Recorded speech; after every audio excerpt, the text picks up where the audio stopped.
ॿाहिरि निकिता आहियूं ॿारनि खे वठी करे, ॾाढो मज़ो पियो अचे। अॼु तव्हांखे हिकिड़ी सलाह ॾींदसि। सलाह इहा आहे त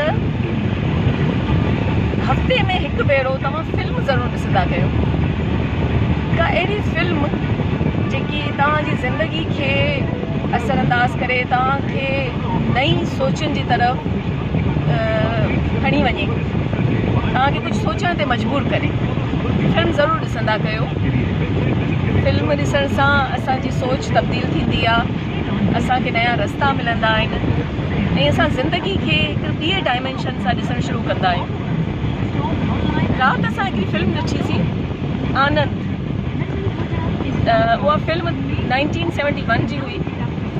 अमिताभ बच्चन जी पुराणी फिल्म हुई, जंहिंमें राजेश खन्ना बि हुयो, राजकुमार बि हुयो। तमामु बहितरीनु फिल्म हुई, असांखे ॾाढी वणी। हुन फिल्म में हिकिड़ो मैसेज हुयो त ज़िंदगी खे जीअणो त हुअं बि आहे, पोइ चाहे ॾुख हुजनि सुख हुजनि, जीअणो त आहे, ख़ुशी सां जियो, शिकायतुनि खे छॾे ॾियो, सब्र कयो ऐं ख़ुशि रहो ऐं ॿियनि खे ख़ुशि रखो। हुन आनंद फिल्म में हिकिड़ो जेको मूंखे हिकिड़ो मॉरल लेसन मिलियो, उहो इहो मिलियो त जेकॾहिं तव्हां ॿियनि खे ख़ुशि रखो था न, त तव्हां ऑटोमेटिकली पाण ख़ुशि रहंदा। ॿियनि खे ख़ुशि रखणी सां तव्हां पाण बि ख़ुशि रहंदा ऐं तव्हांखे सुकून मिलंदो। उहो बि तव्हां पाण महसूसु कयो। तव्हां असां नमाज़ पढ़ूं, रोज़ो रखूं, ज़कात ॾियूं था, ख़ैरात ॾियूं था, इहे जेके इबादतियूं आहिनि इहे त कयूं था, पर तव्हां कॾहिं कंहिंजी मदद करे ॾिसो, कंहिंखे ख़ुशि करे ॾिसो। ट्रस्ट में तव्हां पाण ख़ुशी फील कंदा, अंदर में तव्हांखे हिकिड़ी ख़ुशी फील थींदी, तव्हां हिकिड़ो सुकून महसूसु कंदा। नमाज़ में बेशक सुकून आहे, तिलावत में सुकून आहे, पर जॾहिं तव्हां कंहिंखे ख़ुशि कंदा आहियो न, उहो सुकून उनजी ॻाल्हि ई ॿी आहे। आनंद में जेको असां फिल्म में ॾिठोसीं, उन में हिकिड़ो राजेश खन्ना जो किरदारु आहे, जेको मेन कैरेक्टर आहे, उहो कंहिं बीमारी में मुब्तला आहे, कैंसर जहिड़े मुज़ी मर्ज़ में मुब्तला आहे।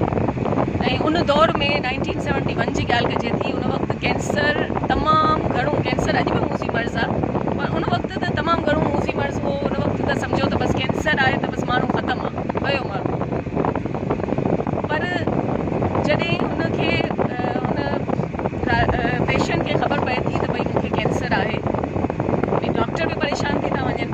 राजकुमार ऐं अमिताभ जेको आहे उन वक़्तु उहे डॉक्टर आहिनि, हुनजो कैरेक्टर डॉक्टर जो आहे ऐं राजेश खन्ना पेशेंट आहे। डॉक्टर परेशान आहिनि त भई हाणे इहो मरीज़ न बचंदो, वियो। जॾहिं त पेशेंट खे ख़बर बि आहे त हुनखे कैंसर आहे, पर इन जे बावजूदि ख़ुशि रहे थो ऐं हुनजी ख़ुशी जेका आहे उन में जीअण जी उत्साह पैदा करे थी। जॾहिं त चयो वञे थो त बसि उहो 2 या 3 महीना जीअरो रहंदो, हुनखे ख़बर आहे। हिन जे बावजूदि उहो ख़ुशि आहे ऐं न सिर्फ़ु उहो पाण ख़ुशि आहे, पर उन ॿियनि खे ख़ुशि रखियो आहे। ॿियनि सां हर वक़्तु खिलणु, भोग करणु, मज़ाक, घुमणु फिरणु, नेचर सां जेको आहे दोस्ती करणु, किताब पढ़णु, उन पाण खे ईअं मसरूफ़ रखियो। उन बीमारी खे महसूस ई न करणु ॾिनो पाण ते, जेसि ताईं हुनखे का तकलीफ़ फिज़िकली तकलीफ़ का पेश न पई थिए। उन रूहानी तौर ते, स्पिरिचुअली या पंहिंजे ज़हन ते उन बीमारी खे सवार न कयो, पर ज़ाहिरी ॻाल्हि आहे उहो कैंसर में मुब्तला हुयो। इन करे हुनखे जेको आहे उहो फिज़िकली जेका आहे उहा तकलीफ़ थिएसि पई, पर हू ज़िंदगी खे हिकिड़े अजीब ज़ाविये सां गुज़ारे पियो। आनंद जो हिकिड़ो जेको मैसेज असांखे तमामु घणो वणियो, उहो मैसेज इहो बि हुयो त ॾिसो, मरणो हर कंहिंखे आहे, ज़िंदगी मौत जेका आहे उहा अलाह साईं जे हथ में आहे ऐं मरणो आहे। उनखे त ख़बर पई वई त भई मूंखे जेको आहे इहा बीमारी आहे या मरी वेंदसि। हिन करे हुन जेको आहे छा सोचियो त भई मरणो त आहे, अॼु मरां या सुभाणे मरां, मूंखे मरणो आहे।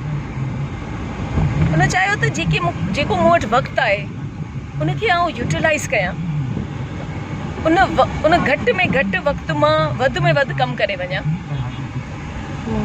ईअं ई जेकॾहिं असां चाहियूं असांजी ज़िंदगी आहे, असांखे ख़बर न आहे त सुभाणे छा थियणो आहे, हिकु पल में छा थियणो आहे, असां केतिरा साल जीअरा रहंदासीं। असांजी प्लैनिंग्स वॾियूं वॾियूं प्लैनिंग कंदा आहियूं, इहो बि करिणो आहे, असांखे हीअ बि हासिलु करिणो आहे, वॾी गाॾी हुजे असां वटि, वॾो घरु हुजे। हिकु घरु आहे, असां वरी ॿिए घर जी इन्वेस्टमेंट लाइ कोशिशि कयूं था, असां वटि वॾा घर हुजनि। हिकु घर में असां रहूं था पिया, पर असां इन्वेस्टमेंट जे तौर ते 2-3 घर गॾु कंदा आहियूं। त न, इन्वेस्टमेंट ज़रूरी आहे। इन्वेस्टमेंट छा जी इन्वेस्टमेंट? हिन दुनिया में इन्वेस्टमेंट कयूं। अच्छा, असां छो न उहो कमु करे वञूं जेको ॿिए कंहिंजे लाइ फ़ाइदेमंद थिए, ॿिए कंहिंजे लाइ जेको आहे उहो कमु हमेशह जे लाइ फ़ाइदो पहुचाए। मूंखे अलाए छो लॻंदो आहे त हीअ जेका असां अजाई इन्वेस्टमेंट कयूं था प्रॉपर्टी जे मैटर में, मूंखे इहा ज़ख़ीरा अंदोज़ी लॻंदी आहे।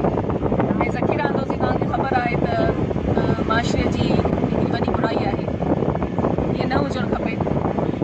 ज़ख़ीरा अंदोज़ी जे करे, इन इन्वेस्टमेंट जे करे जेके उहे ग़रीब वीचारा जेके घर नथा वठी सघनि, उहे रहिजी वञनि था, प्रॉपर्टीज़ जी क़ीमतूं वधी वञनि थियूं, ऐं मिडिल क्लास माण्हू ऐं लोअर मिडिल क्लास माण्हू जेके आहिनि उहे घर जहिड़ी नेमत खां महरूम थी था वञनि। कोशिशि कयो इन्वेस्टमेंट जे फलाही इदारे में कयो। फलाही यतीम खाना आहिनि हिते, ओल्ड होम्स तमामु घणा आहिनि, इन्हनि में इन्वेस्टमेंट कयो। हिते तव्हां जेको आहे पंहिंजो पैसो लॻाए सघो था। हीअ ॻाल्हाईंदे मूंखे हिकिड़ी वैन नज़र अचे पई। सॉरी, मां वरी थोरो टॉपिक चेंज कयां पई। हिन वैन में मायूं आहिनि जेके ॻाईंदियूं, घुमंदियूं ऐं रक़्स कंदियूं, तारियूं वॼाईंदियूं वञनि पियूं। कुझु पंहिंजी ॿोली में कुझु जेको आहे गुनगुनाइनि पियूं। केॾो ख़ुशि थियो रहनि। इहा ज़िंदगी आहे। के अमीर ख़ान न पिया लॻनि मूंखे, लोअर मिडिल क्लास या, पर ख़ुशि आहिनि। इहा ई ख़ुशी आहे। ख़ुशी ख़रीद करे न सघबी आहे। ख़ुशी असांजे अंदरि आहे, ख़ुशी असांजे इर्द गिर्द आहे, बसि ॻोल्हबो आहे। ख़ुशी जेको ख़ुशी मिली वेंदी आहे जेकॾहिं तव्हां कोशिशि कयो। जी, हाणे आउं साॻी मौज़ू ते अचां पई। इन्वेस्टमेंट जी ॻाल्हि कईसीं पई त जेकॾहिं असां इन्वेस्टमेंट अहिड़ियुनि इदारनि में कयूं त इलाही ग़रीब ख़ुशहाल थी वेंदा माण्हू। ऐं जेके असां वटि गुरबत जो जेको रेशो आहे असांजे मुल्क में, उहो बि मुंहिंजे ख़्याल में घटि थी वेंदो। ख़ुशहाली थींदी। ॿाहिरनि मुल्कनि में ईअं ई हूंदो आहे। उते ईअं न आहे त तव्हां उते जा माण्हू इन्वेस्ट कंदा आहिनि, पर इदारनि में कंदा आहिनि, फलाही इदारनि में कंदा आहिनि। उहे पंहिंजे मुल्क खे हिकु सेम लेवल ते आणण जी कोशिशि कंदा आहिनि। ऐं असांजो मुल्क अनफॉर्चुनेटली सेम लेवल ते न आहे। किथे त तमामु घणी गुरबत आहे ऐं किथे वरी तमामु घणी जेका आहे उहा ख़ुशहाली आहे। त जेकॾहिं असां सेम लेवल ते अची वेंदासीं त असां तरक़ी बि कंदासीं। असां तरक़ी जी तरफ़ गामज़न थींदासीं। इदारा सुठा थी वेंदा। इदारनि खे सपोर्ट कयो। ऐं जेकॾहिं कंहिं इदारे खे सपोर्ट न बि कयो, नथा बि कयो, त का अहिड़ी फैमिली ॻोल्हियो जेका क्राइसिस में मुब्तला आहे, घर नथी वठी सघे, किराए जे घरनि में रहनि था पिया। ऐं किराए जे घरनि में रहण जे करे उन्हनि जे घर में गुरबत बि थींदी आहे। ज़ाहिर किराया बि वधीक हूंदा आहिनि ऐं उहे ॿारनि खे सुठी तालीम नथा ॾेई सघनि, ॿारनि खे सुठो खाधो पीतो नथा ॾेई सघनि। त कोशिशि कयो उन्हनि खे घर वठी ॾियो। उन्हनि खे वधीक पैसे जो न, 20-25 लख जो को घर वठी ॾियो। उन्हनि खे छित ॾियो। कंहिं न्यारी जी शादी करायो, उन में तव्हां मदद कयो। केॾो तव्हां ॾिसो माशरे में, केॾी माशरे में तब्दीली ईंदी इन सां माशरो ख़ुशहाल थींदो। अॻियां वधंदासीं। इन्वेस्टमेंट करे छा कंदासीं? किथे खणी वेंदासीं? ज़िंदगी जो को भरोसो ई कोन्हे। ज़िंदगी त हिकु पल जी आहे, सुभाणे जी ख़बर ई कान्हे। इन करे इन्हनि ते इन्वेस्टमेंट कयो त तव्हांजी अॼु जी ज़िंदगी बि ख़ुशहाल थी वेंदी ऐं तव्हांजी सुभाणे जी ज़िंदगी बि ख़ुशहाल थी वेंदी। तव्हांखे सुकून महसूसु थींदो। तव्हांजी ज़िंदगी ख़ूबसूरत थी वेंदी। रियली तव्हां ही करे त ॾिसो। मुंहिंजा ॿार थोरो बोर थी विया आहिनि, हिननि ॻाल्हियुनि मां।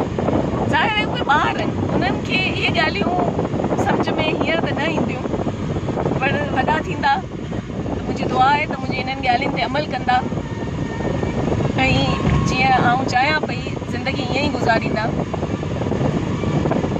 उन्हनि खे हींअर टॉम एंड जेरी जूं ॻाल्हियूं वणंदियूं आहिनि, उन्हनि खे हींअर मोटू ऐं पतलू जूं ॻाल्हियूं वणंदियूं आहिनि। उहे कार्टून जी दुनिया में रहनि था।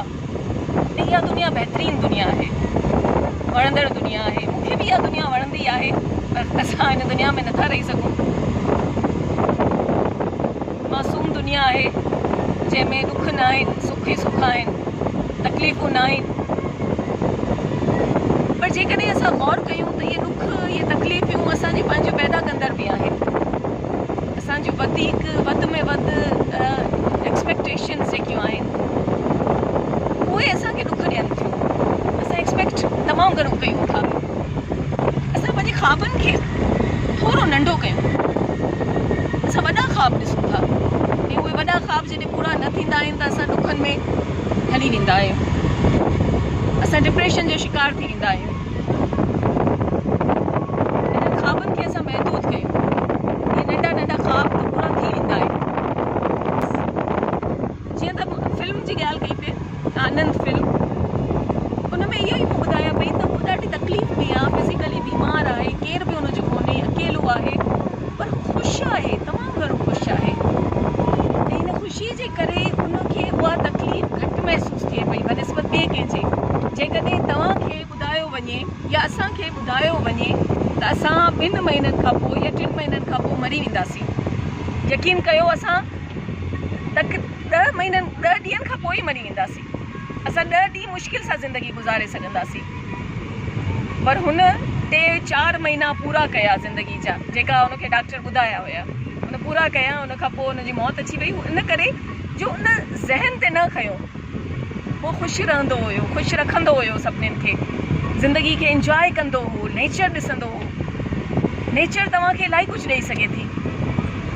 नेचर में तमामु घणियूं शयूं मौजूदु आहिनि। नेचर में वण टण इंसान बि शामिलु थिए थो। नेचर में ॿार बि आहिनि, नेचर में जानवर बि आहिनि, नेचर में पखी बि आहिनि, नेचर में इलाही शयूं आहिनि। नेचर खे इंजॉय कयो, ॿारनि सां गॾु वक़्तु गुज़ारियो, ॿारनि जूं नंढियूं नंढियूं ॻाल्हियूं ॿुधो, ॿारनि जूं नंढियूं नंढियूं हरकतनि खे ॾिसो, उन्हनि खे कैमरे में महफ़ूज़ कयो।